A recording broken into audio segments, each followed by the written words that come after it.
Hello again, friends! The great Brian Last here, you there, and we're back with another bonus episode of the Drive Thru with some extra questions this week because so much is happening once again in the world of wrestling.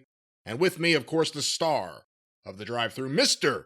Jim Cornette. Say, emphasis on star, emphasis on Mr. I realize what you're doing, Brian Last. I can see through you just like a f***ing plexiglass window. You are buttering me up because you have called me into service here. You have pressed me into duty for all this folderol of shenanigans and all of the various things going on. I've had a big day today, heating and air people out here in the attic, on the roof, all kinds of hammering, banging, pounding trucks, hammers, things. I'm stressed out. And suddenly you say, we got to talk about this. We got this. You got to call somebody and tell them that Uncle Dave, the stooge, is at it again. And they're trying to hornswoggle people. They're trying to bait and switch people out of what they want to see and trying to tell them what they think they want to see, but they don't want to see that. You know, a lot of people don't think it be like it is, but it do. That's right. Yes, that is a transition back to me. Well, a lot of people think it do, and it do here today. We have lots of doo-doo. Well, let's do the do, because, you know, when news breaks, we take it back and get a refund. Well, Jim, we have to talk about one of the big issues, and it is and it is an issue that we have not spoken about here on the show just yet, and it's surprising because it's been one of the big topics in wrestling, so let's get right to it. The hot button issue. What are your thoughts on Cody Rhodes and this rubber chicken? Well, you know, at first I suspectified Svengoolie. I thought it might have had something to do with him. I thought he might have been there. He's a big wrestling fan, but he came out on Twitter and disavowed any involvement whatsoever in the unglorious incident where Cody Rhodes ended up laying in the ring face down on WrestleMania night, a loser with a rubber chicken beside his head. It was not our friend from Chicago, Svengoolie. Well, no one thought it was the king of the rubber chicken. Well, every time somebody sees a rubber chicken, they think of Sven. Well, they could think of him, but they wouldn't think he was the one throwing it. It could be someone. Usually they throw rubber chickens at Svengoolie. Well, it's about time he started fighting back, isn't it? At Cody Rhodes? Well, at WrestleMania? Cody could have been one of those mysterious, nameless, faceless chicken chokers and chuckers. Do you think how much does the job as the chicken chucker pay? Oh, I don't know. How many chickens could a chicken chucker chuck? How many chickens could a chicken chuck if a chicken could chuck chickens? Do you think this is a build-up to next year's WrestleMania, Cody versus Svengoolie? Oh, I thought you were going to say Cody versus the chicken. Cody versus the rubber chicken. No, it would only be that if it was Olivier. And if it was at AEW, then I'm pretty sure they'd book him with a rubber chicken. He's choked enough of them. Do you think Vince could convince Kenny Omega to be the rubber chicken if he comes in and says, you know, we need you to have more charisma, more personality? Have you ever thought about being a rubber chicken? I think old Kenny would have one thing to say. Gobbledygook. I do feel bad Cody's laying there selling it. And again, I said it when we reviewed WrestleMania. He sold it the whole time Roman was walking back. Cody's just in the ring by himself. It's sad. And there's a rubber chicken next to him. But at least he wasn't alone. He wasn't all alone. He had his chicken to comfort him. Have you ever before seen that as an item or an object thrown into the ring? Honestly, no, I don't think so. And I mean, I've seen a lot of different things thrown into the ring and had different things thrown at me. I've made a list of them for the Tales from the Territories shoot last season. But I mean, it's usually something that you would carry on your person. I mean, I've had shoes, Vaseline jars. That was because those old-fashioned glass ones, not the plastic ones, but the glass ones with the metal lid. Boy, even if an old woman fucking sidearms one of those at you, it'll do some damage, but never a rubber chicken. One time, one guy in Cleveland threw his fucking shoe, walked right up and threw his shoe at me. And you know what I did? What did you do? I grabbed it, held it up, showed it to him, and threw it under the ring.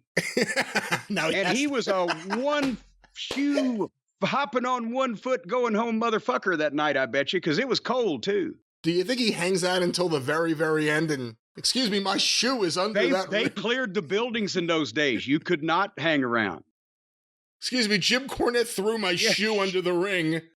Can you help me? Well, then they'd say, how'd Jim Cornette get your shoe? A few years back, there was this great clip that happened. I don't know why this is all reminding me of. I guess just because it's so ridiculous. It's not garbage. It's a rubber chicken that ended up next to Cody. But a few years ago at Major League Baseball, or in a Major League Baseball game, I forget even who the game was, who was playing, a fan went and tried to catch a ball, but it interfered with the player trying to catch it, and the player didn't catch it, and another fan a few rows away was so disgusted, he just threw an entire slice of pizza at the other fan, but it comes out of nowhere because no one's paying attention to this other person, and you just see this pizza, and you've never seen a triangle pizza travel with like no gravity. It just like moves through the air and just hits the guy in the side of the face. But anyway, rubber chicken. You know the Murdoch cup of ice story, don't you? No, what's that? Well, in the old days when they sold, I guess they still do now, even, plastic cups with ice in it for drinks, people would pour the liquid out and ball the ice up in the large cup and it became a rock, right? And boy, I've stood up on the ring and got pelted with one of those right in the fucking nuts, and it was not fun. But Murdoch is wrestling in Mid-South somewhere, the Mid-South territory one night. It may have been against Killer Carl Cox, his, hero, who knows? But Murdoch is going to turn, he's the heel, he's going to turn around after he's done something. This is the spot. And the babyface is going to drop kick him in the back. He's going to take a bump over the top rope.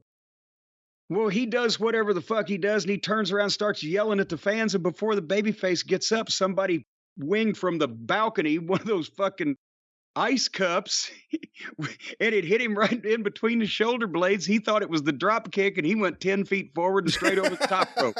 Fucking. I had not heard that before, no. So there you go. Well, Cody should be happy. It was only a rubber chicken. It was only a chicken. Seemingly a harmless chicken. But, Jim, let's get to an issue that's actually... You know what? Mama Cornette always used to say, sometimes the chickens come home to roost. Well, speaking of which, that's a wonderful transition there, Jim. See? A lot of things happening in the world of professional wrestling, and seemingly in the last couple of days, one of the reasons we're recording this update, a lot happening around the world of CM Punk and AEW. Once again, here we go again. I guess it starts with a report yesterday came out from Fightful Select, I believe it was Sean Ross Sapp, reporting that CM Punk has been in talks with AEW. He's eager to come back to AEW.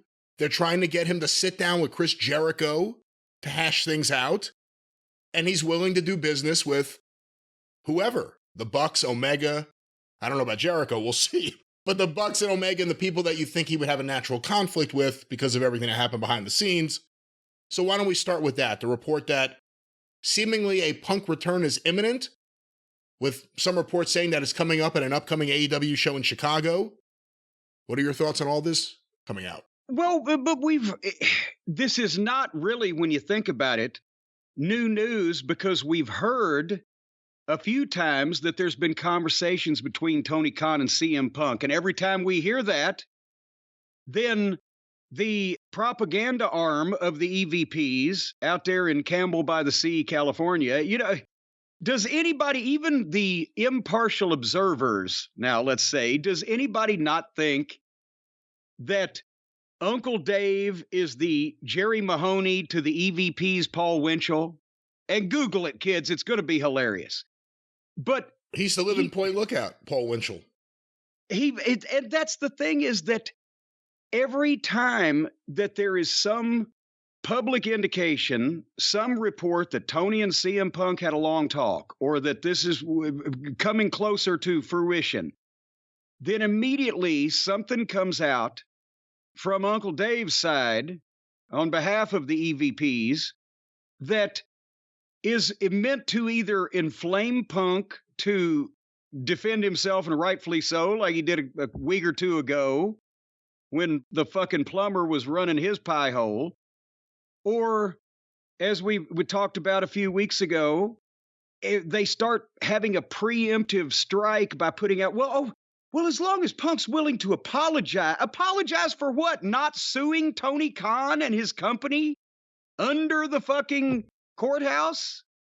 Is that what he has to apologize for? Here's a guy who probably, because he's proud, doesn't want to go out of the wrestling business like this, where because of the children he worked with, people think he's a cancer because he's not one that runs his mouth in public. All the other fucking side does that. So they've buried him. And buried him. When he defends himself, people are saying, oh, see there?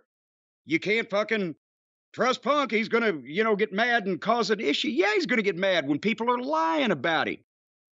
So every time that it looks like that Tony has done the right thing, because Punk is not wanting to fucking leave wrestling like that, with that kind of reputation, but also, I think what everybody overlooks is Punk is getting a check every week or every 2 weeks, whatever their pay cycle is, for what amounts to more than 7 figures a year, right?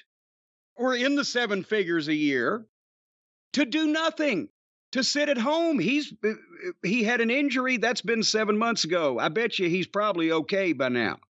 But now it comes down to the fucking cowardly, gutless, ballless. If you took all 6 of the balls that the EVPs allegedly possess and rolled them at a fucking drinking straw, it looked like 6 kernels of corn rolling into a storm drain.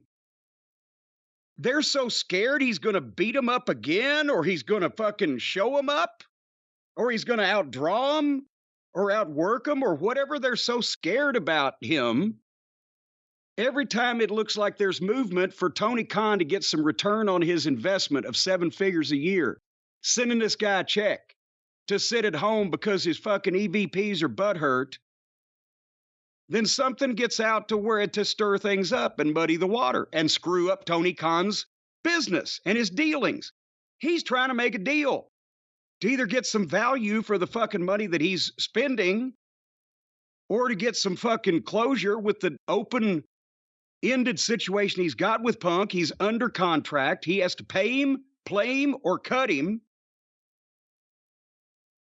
And this guy's willing to be a professional, come back and earn his money.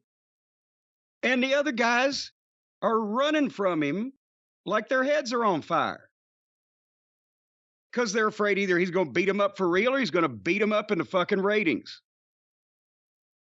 So it shouldn't surprise anybody by now that every time it looks like this might be worked out to AEW's benefit, Tony Khan's benefit. How would you like, Brian, to be writing a check to somebody for over $1 million a year and then just them sit home and cash it when it comes in the mail, when they're willing to come back and fulfill their part of the bargain?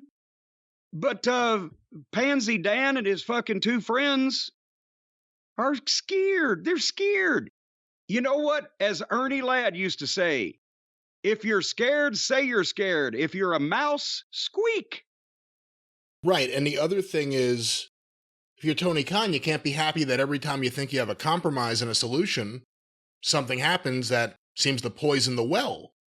But he can't be too unhappy, because he won't blister and discipline the people that are causing it. Look, at the very end, if you're someone in the Bucks camp who thinks it's all Punk's fault, and if you're someone who's in the Punk camp and you think it's all the Bucks and Omega's fault, you're all wrong. It's Tony Khan's fault.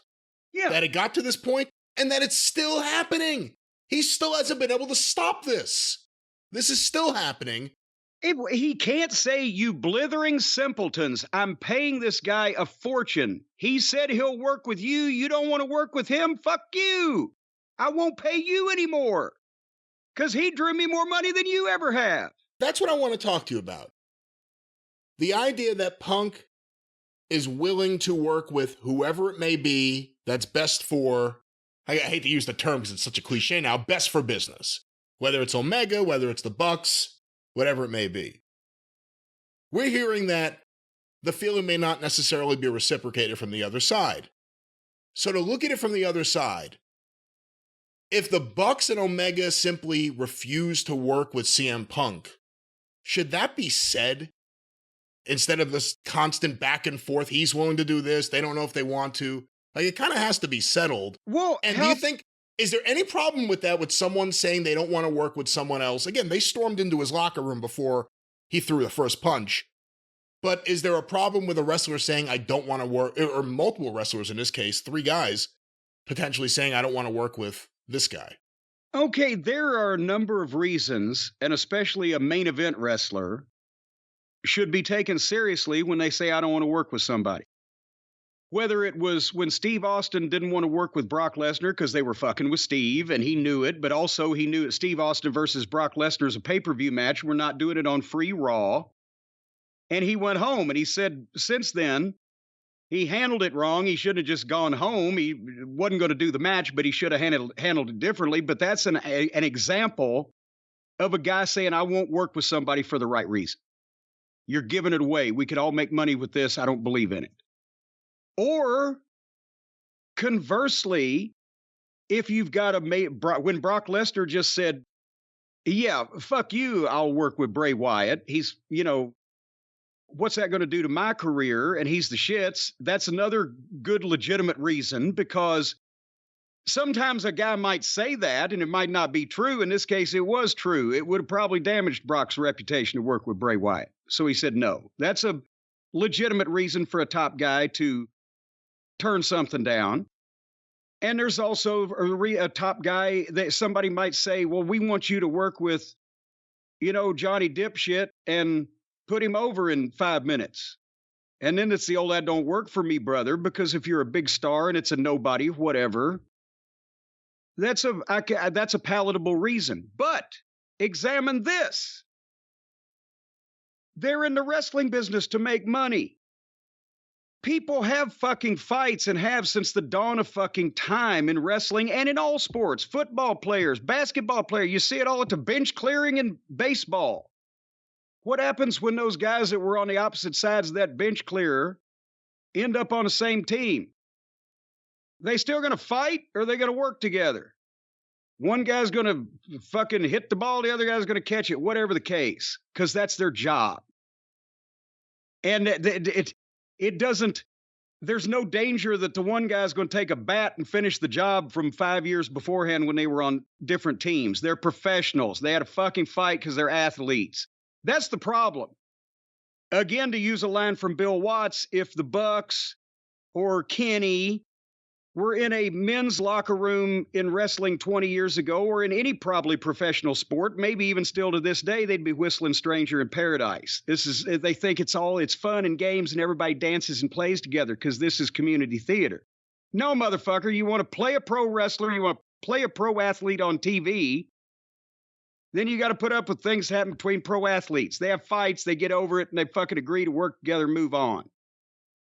So that's the issue here, is that one guy says, I'm in the wrestling business, and shit happens, and now we have an opportunity to capitalize on it with the potential biggest money drawing match that AEW has ever been able to put together. They did $1 million with Punk and fucking Page. They did $1 million with Punk and MJF. Imagine what they could do with, and I believe a couple other people are amenable to this match also, Punk and FTR versus the Buckaroos and Kenny. And you'd get all the AEW fans that would buy it anyway, and then you get the fucking fans that buy it because Punk's back, and then you get the people that say, you know what? Even though I don't really like that promotion and want to watch their pay-per-views, somebody might go off and punch somebody in the face for real, and I probably need to see that live.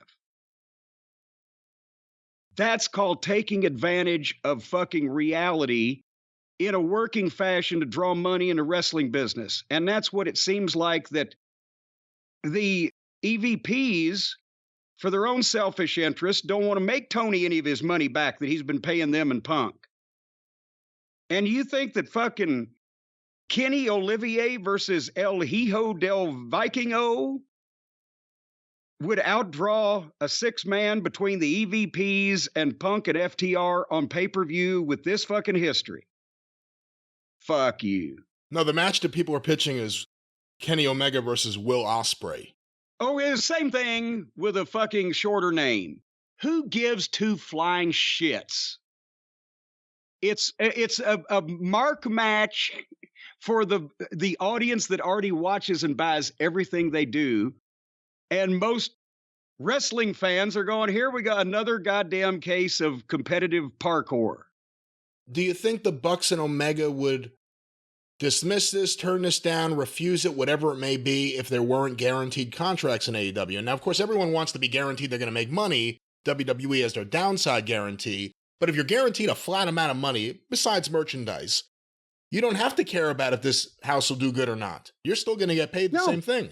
Yeah, which is really what led to a lot of guys' malaise in the wrestling business when they first came in a while back. But in this 30 years ago, guys automatically, especially in WCW, were like, Vince had the right idea. I'll give you a minimum, but you can make more than that if you fucking get the spot and work hard. Whereas everybody in WCW knew we're just going to make our salary, so we'll just fucking manipulate this to our own purposes.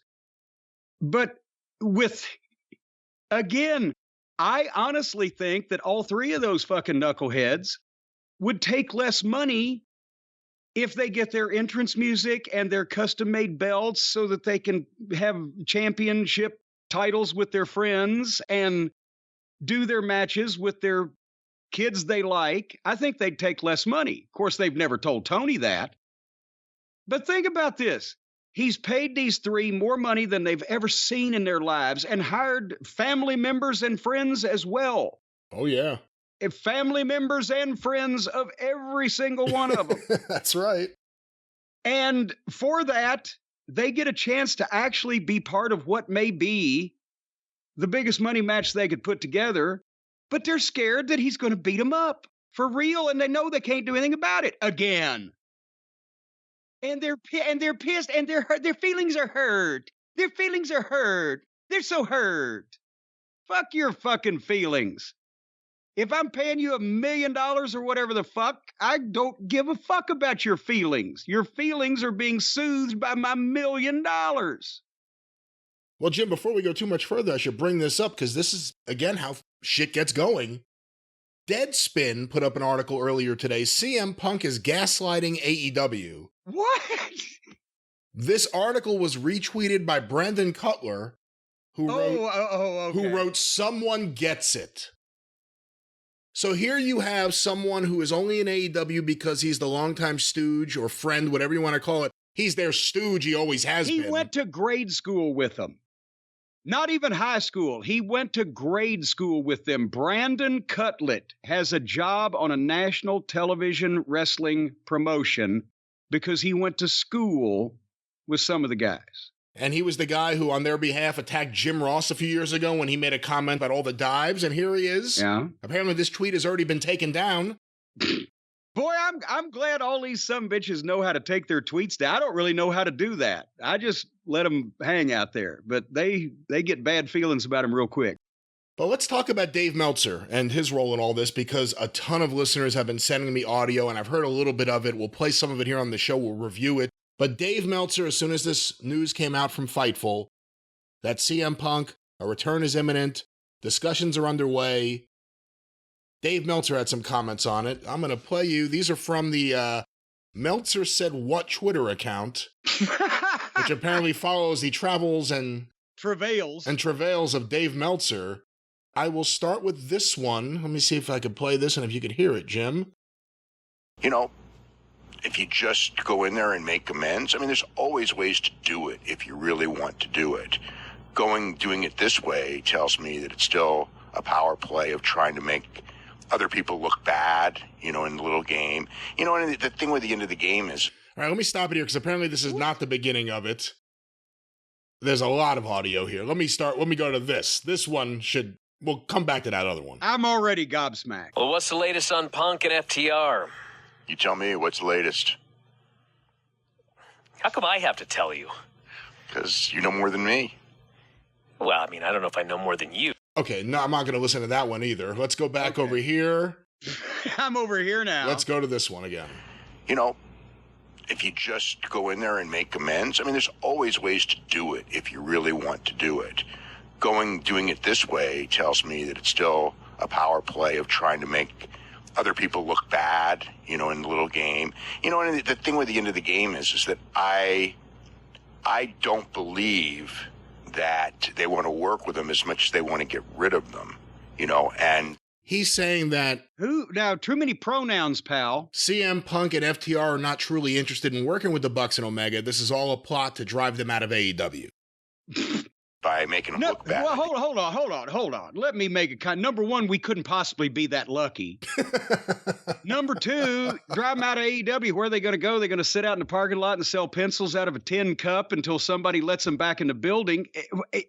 He's talking about making amends and blah, blah, blah. I didn't see anywhere where Punk said, maybe he has, I don't know. He said, oh, I'd love to apologize to those guys. For what? He has said, and it's been reported publicly, he has said to Tony Khan he's willing to come back to work and he's willing to work with these people. He didn't say he was willing to come back and be their friends. He has nothing to apologize for. If he wanted to, that'd be a bonus. But what is all this apologizing bullshit? When a guy owns a company and he's paying people this much money and they've had a fight, he sits them down, he says, okay, I need everybody here, but who's willing to work with each other and who's not? The guy that's willing to work with everybody, okay, I'll take you. You guys don't want to? Well, good. See you later. What the fuck? It's up to them to make that decision. If they say, okay, we'll be professional too, we're not going to apologize to him either, but we'll work together and we won't try to fucking break anybody's neck, well, then that's fine too. I don't want them to be friends if I'm the boss. I don't care about their personal life. I want them to earn the money I'm paying them and draw me some money. And then it comes down to who's willing to do that and who's not. And nobody said they were trying to run them out of AEW, although that would be a wonderful fucking side effect. But it's ridiculous, the drama from these childlike minds. And when anything that might potentially make them look like they're not the king shit of all starts coming to pass, they try to poison it. I'm sorry, go ahead. Let's hear more from Dave about the unprofessional power play by CM Punk and apparently just Dax Harwood. I'm looking here what Meltzer said had to say about this. Let's go to this.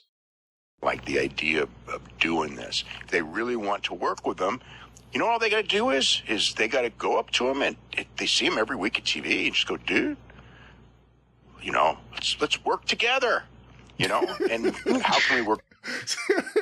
That's all it takes, dude. Let's work together. Well, they don't see him every week at TV anyway because Punk ain't been to TV since September. I don't even know who he's talking about. He's talking about FTR, but let's go back to this. We do we put you over? Can we do an angle? What do we got to do? What do we got to do to make amends to all be team players? Okay. Wait a minute. Okay, but why does FTR have to make amends to anybody?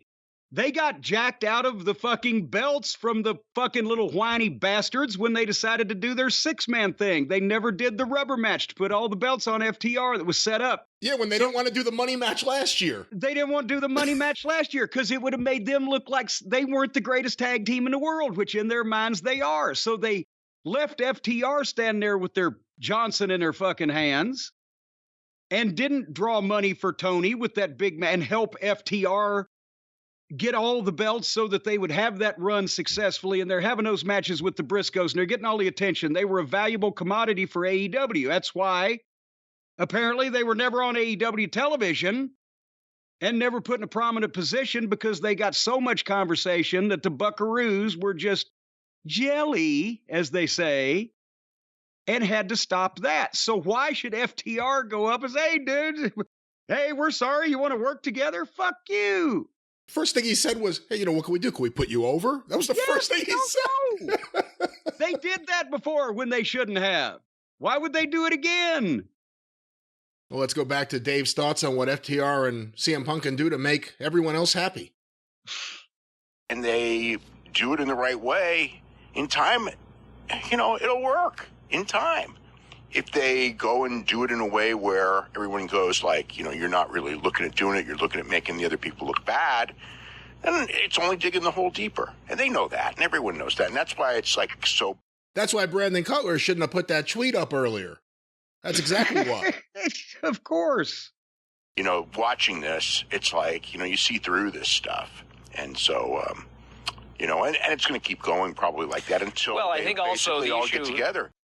Well, let me stop it there for a second. Dave, obviously jumping to assumptions here. You see through it all. It's clear that this is what Punk and FTR are trying to do. It's clear as day, Brian Alvarez. what my buddies told me that I've never talked to anybody on the other side, but it doesn't matter because I know what they'd say. So, yeah, can FTR and CM Punk come in and do valet parking and mow everybody's lawn and wash everybody's car and make amends for all the shit that other people did to them? You know what it's going to end up being? Punk's going to have to work with someone else, and the Bucks are going to agree to work with FTR as long as FTR put him over in Wembley. But let's go back to this. Even so much, will the Bucks work with FTR? The issue here is the claim that CM Punk is willing to work with the Elite. Well, of course CM Punk is willing to work with the Elite. That's not the issue. The issue is, do the Elite want to work with CM Punk? And it's not just a matter... Wait a minute. Hold on here. Alvarez, you little trained monkey. Hey. How is he saying, of course, Punk, like it's an honor, like working with Kenny and the Buckaroos, or like working with Fez and Briscoe and Gagne? Punk is a bigger star, has made more money, has accomplished more, has been more places than all three of them put together. It's not an honor to be in the ring with them for him. It's not like that they drew more money or bigger ratings than he did when they were all in the same company together. How would that make it an honor for him to, with these big stars, it'll help me draw? There is no benefit or pleasure or honor for CM Punk to get in the ring with any of these three, except to play off the real life angle. That's the only reason they're valuable in this scenario. Elsewise, he wouldn't even want to work with them to begin with, because he didn't work with them before because he knew he couldn't make any money or have a good match with them. Now, the good match may still not be possible, but making money because of the real life situation may be possible. That is why it is palatable, if not attractive, for CM Punk to get in the ring with either Kenny or Matty or Nikki. So I don't know what the fuck Alvarez is thinking, but maybe, 140 fucking something pound gymnasts think alike. Hey, I want to work with these guys, and they're unprofessional, not want to work with me. But that's the whole game. That's the game. I mean, there was a situation here. That's the game they're trying to play. Is like where he's willing to work with them. They're the it's a game for like they're the ones unprofessional, not me. And it's just like, well, I mean, if the whole thing started. It's a game. How is it unprofessional if he's, okay, I'll work with him, and he will, and they won't? How is the guy that will being unprofessional? Because Riddle me that. Is he saying it's unprofessional because it was said? Because Dax said something publicly that they're willing to do this? Because Punk hasn't said anything. So it's all puzzling, but let's a little more audio here. Thing started because somebody was unprofessional. And if you want to argue that the whole thing started because Hangman was unprofessional, which I'm sure would be their side, well, that's fine. Yeah, but that has nothing to do with the Young Bucks. The issue that happened at All Out was CM Punk being unprofessional. So before that, little things happened, but the big thing was the promo on Adam Page, which was totally unprofessional, and there's no defending it. But because he was never punished, which is one of the problems with this, is because he was never punished for it, it created a lot of heat that got worse and worse and worse. If he had been told, if he had done that promo and Tony would have said, dude, you're going against the script, you're going to sit out for a couple weeks. I think that at that point, either, he would have pouted and quit and gone home, or he would have not pouted and quit and gone home, and maybe this thing would have been alleviated. I got another option. What if Paige, who did it first, had been disciplined or talked to or dressed down or chastened or sent home or sent to a Tibetan monastery, fucking observe a vow of silence for a year, whatever the case, then would Punk have done the unprofessional thing that Dave is whining and needs his pussy powdered about here in this case? One was brought about by the other. So why did Dave decide that Punk should have been punished for what he said about Hangnail when Hangnail wasn't punished for starting the whole thing on live television with the guy in front of him? And again, the Bobby Fish incident, the Bucks camp leaking all the stuff about Colt Cabana to Dave and Dave running with it. All these different things, everyone who played a part in it points to Punk. Since Tony signed Punk and Punk came in and sold out the fucking building in Chicago and drew the fucking giant rating for Rampage that they've never even approached since, and then was on top for the first couple of $1 million gates they ever drew, the campaign has never ceased from the whiny little bitch set over there from Rancho Cucamonga to drive him away by pissing him off because they know that he will go off. And the problem was he went off on their face. But I guess it's probably not the first time that Matt or Nick have had somebody go off on their face. But it didn't happen that way. So it got worse and worse and worse. And so now we're at this situation where, it's like, obviously he's probably going to be back. And, if they want to work. They're all this upset about this. Wait until Ace Steel comes back with them. He's going to be back. There's ways to do it, But going in there and trying to make the other people look unprofessional is probably the worst way to do it. Isn't that exactly what they've done here? Is they've done everything they can to leak stuff to make it look unprofessional for over a year now? Yes, and I must admit that Dave has done a wonderful job of being their house organ, or mouth organ, or two lips on an organ, whatever the case. Even though he can barely speak English these days and get a coherent sentence out, he's lost half his vocabulary. He's been able to see things from every perspective from the start of this, as long as every perspective comes from Cucamonga. Trying to just kind of like pressure them out of the company. If that's the idea, then we'll have to wait and see how it all turns out. It's a really, but I like extend like this is clearly not good faith, because if it was good faith, we wouldn't hear anything about it. They would settle it. And we would see an angle out of nowhere that would shock everyone, or at least or maybe we would talk about it or whatever and know the angle was coming. And if that happens, that's fine. But as long as they're talking about it, it tells me that, number one, they have no deal to do. Who's they? Who's they that's talking about it? Well, the audio stopped here. It appears that Twitter has stopped it. I want to say something. Well, no, but I'm just saying, who's the they he's talking about that keeps talking about it? They wouldn't, if they were really going to do business, they wouldn't be talking about it. They'd just shoot an angle or whatever. Well, who's the they that's talking about it? FTR. Everybody involved with the EVPs. That's who that. So he's just saying they wouldn't be. Well, they're unprofessional because they're talking about it, spilling the beans, trying to fucking screw the deal, trying to send it sideways because they don't want the guy around.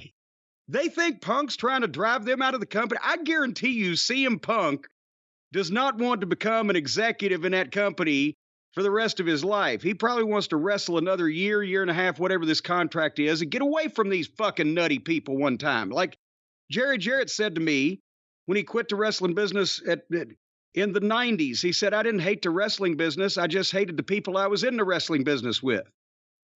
So Punk wants to wrestle and get the fuck out and go home and play with Larry.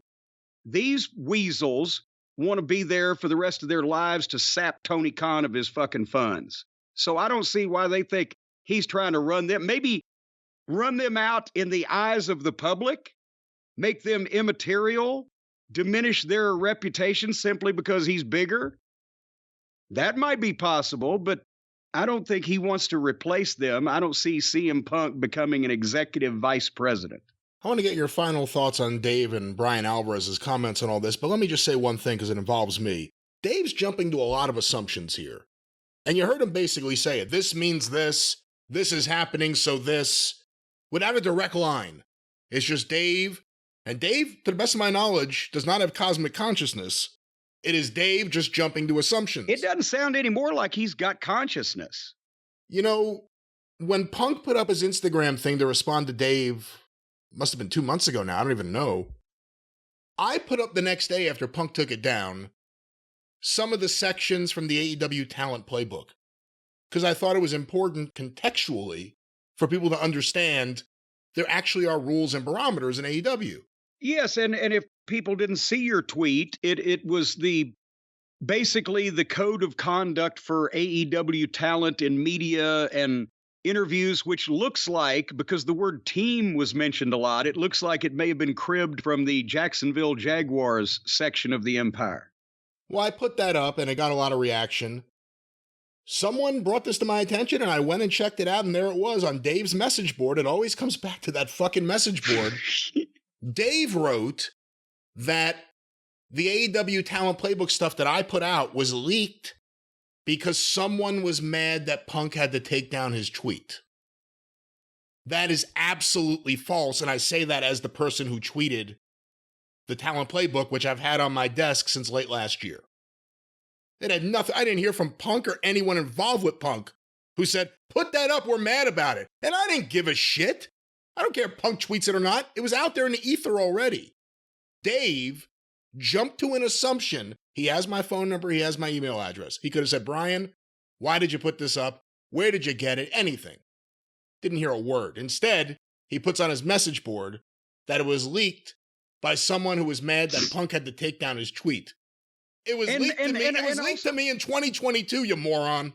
Well, yeah, well, besides that, just the way he phrases it, it was leaked, because sounds like somebody, anonymous source, put it out in the middle of the night. You tweeted it with your name on the fucking Twitter account, because it's your Twitter account, and said, here, in your capacity as operator and manipulator of the wrestling news, since this is in the news, here's why that Punk may have had to take that down, because it did violate, when he answered the accusations of the fucking balding plumber and everybody else, it did violate their terms and policies. That's why the other cowards and dickless fucking pussies only do with a whisper campaign and nothing is ever attributed to them, except for Moxley. He talks like most people fart, just at random, out of the blue, and it usually stinks.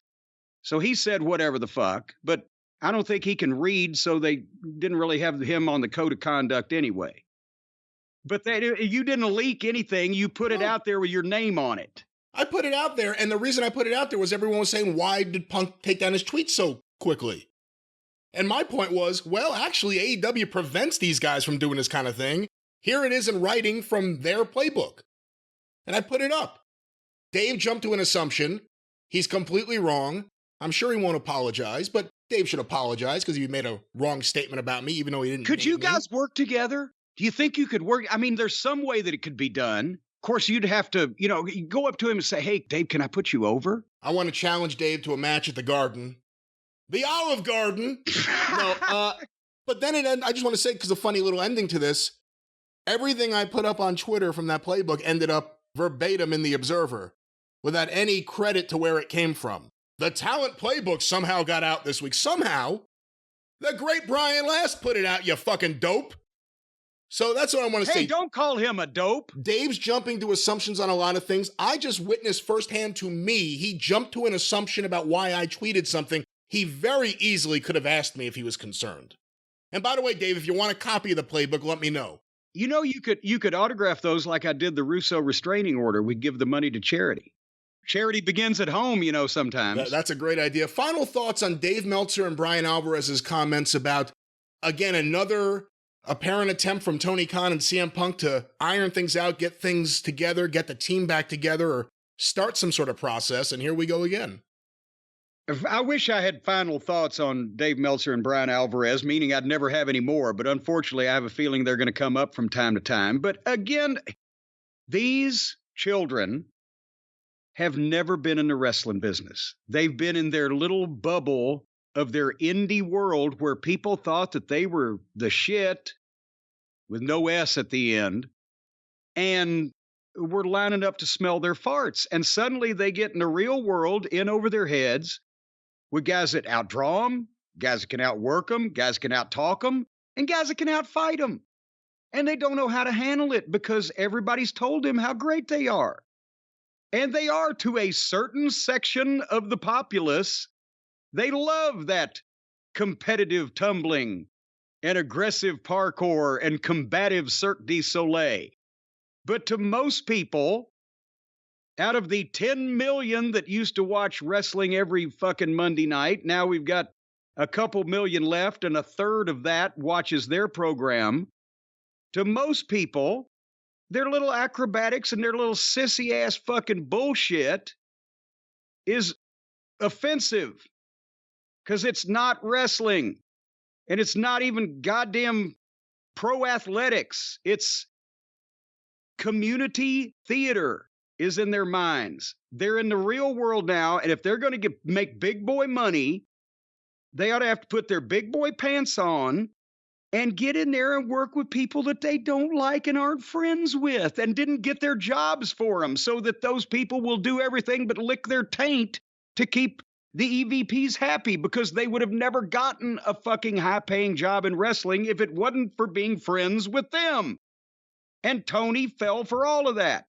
Nakazawa, Cutlet. The list goes on. We've been talking about them for 4 years and all of their various relationships and stoogification. So, Jungle Stooge. It's up to Tony to decide whether he is running a professional sports franchise or a goddamn daycare center where everybody's supposed to be friends. And you know what? If you get in a match with a fucking guy you don't like and he potatoes you, give him a receipt. Unless you're afraid he's going to kick the shit out of you then and know that he can, in which case, take your fucking potato and swallow it. Yeah, the Bulldogs and the Rougeaus worked that Survivor Series match in '88, the last match of the Bulldogs, because the Bulldogs wanted to be paid. They knew if they fucked around, they weren't going to get money. Yeah. The problem is everyone knows you're going to get money if you stay home. You're going to get money if you wrestle. You're going to get money if you only wrestle your friends. You're going to get money if you refuse all creative. You just get sent home. In one specific case, if you tell the boss, no, I won't punch another one of the boys as soon as I see him, and then you fucking go and see him and you punch him as soon as you see him, and then you tell people, well, I just told Tony that so he wouldn't keep me home. And then Tony said, well, I'm not going to fire you if you punch that guy. I'll just send you home and continue sending you your check. Boy, for that deal, there wouldn't have been a son of a bitch conscious in some locker rooms I've been in if they had that deal. You mean I can punch that guy and you're just going to send me home and pay me? Why, he'd have hit the floor quicker than fucking you could hiccup. There's the show. Turn the cameras on in the locker room and institute that rule. Just chaos. It'll be great. That's the thing. And I'll wrap it up in a bow with this. I hate to say I told you so, but since I'm right so often, I have to. We've been saying this for 4 years now. These indie-minded children cannot handle the big leagues or the big time, and they can't get over for the big audience to make the big money, and they're all going to have nervous breakdowns. And look at what's going on and has been going on. So there you go. Another case of there you are. Well, Jim, before we wrap up all the CM Punk talk, one more thing, because one of the stories that came out this past week was that Tony Khan wanted CM Punk and Chris Jericho to sit down and talk, hash things out, and find out if there's any way either they can work together or just coexist together. Let me get your thoughts on this initial story. Well, and I believe that because if you're Tony Khan and your bright-eyed, bushy-tailed, lollipop guild won't work with your biggest star, then who are you going to get to work with your biggest star? Well, the next guy with the next biggest name is Chris Jericho. So maybe there's some attraction there, pay-per-view match, Punk, Jericho. But as you'll recall, there's been some ill will between them as well. Not only, I think, there's some issues stemming back to when they were in the WWE, but more specifically, as soon as this whole thing happened in September, Jericho immediately tried to side with the kids because, hey, fellow kids, he's become a kid himself. He wanted Punk fired, and then he called him a cancer. Yeah. Cancer, and you got to be fired. You got to go because he was Punk being there was the guy that was keeping Jericho from being the biggest name. And Punk being there was the guy that was keeping Jericho from not only having the pick of all of the top baby faces that he could work with and drink the adrenochrome of and sap the strength of, but also he could never be in the position. And now he's got a 10-year contract. because he was right there to help pick up the pieces and pat Tony on the back and say, don't worry, Tony, Punk screwed you around, but I'll always be here, as long as you pay me millions of dollars a year, for the next 10 years until I'm 60-something. I'll be here for you. And just make sure you pay me more then than you do now. So now if Tony is thinking, hey, okay, I'm going to bring Punk back, can't have him against the EVPs, so maybe Punk and Jericho, well, but now there's trouble. But Jericho, being as he's been in the real wrestling business, and ego means more to him than feelings, and if he gets in the main event with Punk at a stadium show that might also draw one of the bigger gates on pay-per-view that they will ever have, well, that would just be lovely because all the attention would be on Chris Jericho. And, you know, so he will be, I'm sure, Jericho more than happy to cross his fingers, put him behind his back and say, oh, I never meant anything. And come to me, my melancholy baby, and give me a hug and let's go make money. And I'm sure he'll be willing to, because with him, it's more about ego and also taking care of that 10-year contract at this point than it is the other fucking clown's ego where they don't want to be involved with the guy. Jericho, in his mind, thinks he can hang with Punk and he can be as big a star as Punk. And that might be just wonderful. But I don't know. This might be one of those things. Does Punk think he needs to work with Jericho at this point? So that might be some convincing on that side, but I'm sure Jericho would be all for it. See, here's the thing. Jericho has been a major problem in any program that he works with anyone who is young or coming off a period where they're really hot, the fans are really into them. Jericho has a track record over and over again of sapping everything that they had going for them. It's just gone. By the end of it, you're not even dealing with Jericho. You're dealing with Jake Hager and his fucking hat. Yeah. He can't pull that shit with CM Punk. And I've been saying it the last few weeks.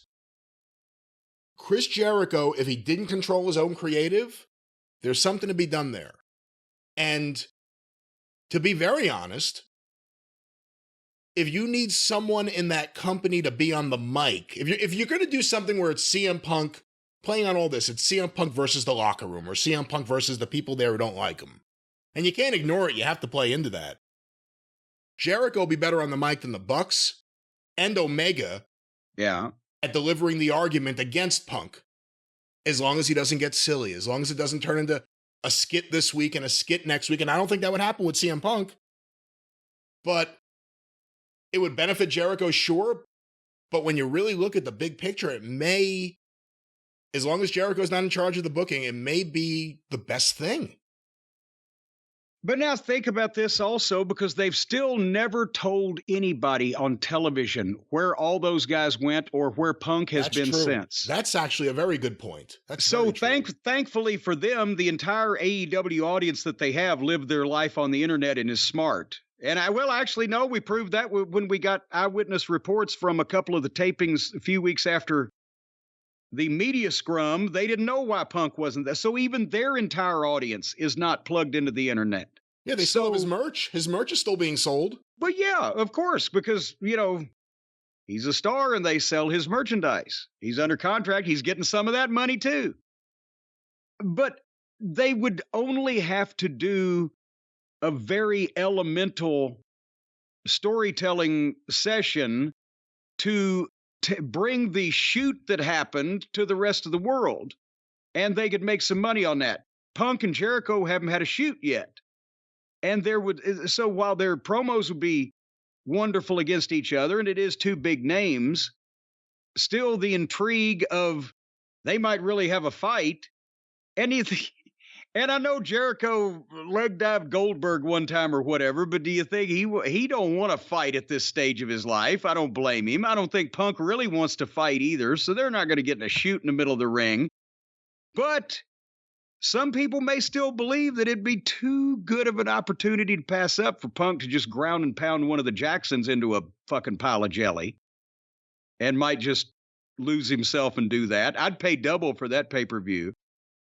But we'll see. We'll see what happens. But they got to tell some kind of story anyway when all these people come back and get involved with each other if they do. A Twitter account, The Pro Wrestling World, tweeted out yesterday, Chris Jericho, and they tagged him, correct me if I'm wrong, but you've always been willing to work with everyone, and you always do what's best for business. People are foolish to suggest otherwise, and there's a picture of Jericho next to CM Punk on commentary on Rampage. Jericho responded, not everyone. So what do you think of that? He's willing to work with everyone. Here's a picture of him and Punk, and he responds, quote tweets it, not everyone. Well, yeah, because he's not sure that he'll be able to talk all the involved parties into putting this together, and he doesn't want to make people think that it's going to happen until it's going to happen, and then he wants people to think that it's his idea, and he wants it. Well, Jim, we cannot end on that topic. I want to ask you about one other thing that has been a hot topic issue in the cult of Cornette. A listener, a member, Nick Barrett, who went to a show this past week, and I forget what town it was in Canada, wearing the Cult of Cornette convention watcher outfit. Yes. Of sorts. A sash, a white sash, white sneakers, black pants, black Cornette face shirt, and something that he says is a beret, but looks more like a chef's hat. What do you think of this? Well, somebody said it looked like the hat looked like he was the president of the Pillsbury Doughboy fan club. He was fashioning. I had not heard that. That's funny. He was fashioning. It's not easy to pick up a white beret unless you live in Marseille or Paris or Toulon, France, or one of those places. So he was fashioning out of available material, I guess, the white beret, and didn't quite get a beret. More like a fucking white kind of Jiffy Pop popcorn looking thing. But nevertheless, he went to the show with the sash was beautiful. I think the only thing he needed was a saber or a foil or a rapier. And that would have completed that ensemble. But since he was the first one, he's the official Sergeant at Arms of the Cornette Fan Fest Watchers. Yes. Nick Barrett, Sergeant of Arms. Sergeant at Arms, excuse me. You think they're going to let him into the show with a saber? Well, why not? It's America. This is in Canada. Oh, I forgot he's Canadian. Well, in that case, no, they might. But if you come to the shows in America, if you can't get in with the saber, take the saber out to the trunk of your car and bring an AR-15. They'll let you right in. It's America. Well, there you go. And thank you, Nick, Sergeant at Arms. And we'll see if anyone else sends in pictures, if anyone else dares try this outfit and wear it anywhere, and we'll see what happens. But Jim, with that, we wrap up this fast-moving hour, this bonus episode. Of course, you can hear us on the Jim Cornette Experience and Jim Cornette's Drive Thru, wherever you find your favorite podcasts. Any final words for the listeners? Yes. Goodbye. And you heard it right there. For Jim Cornette, I'm the great Brian Last. Tally-ho!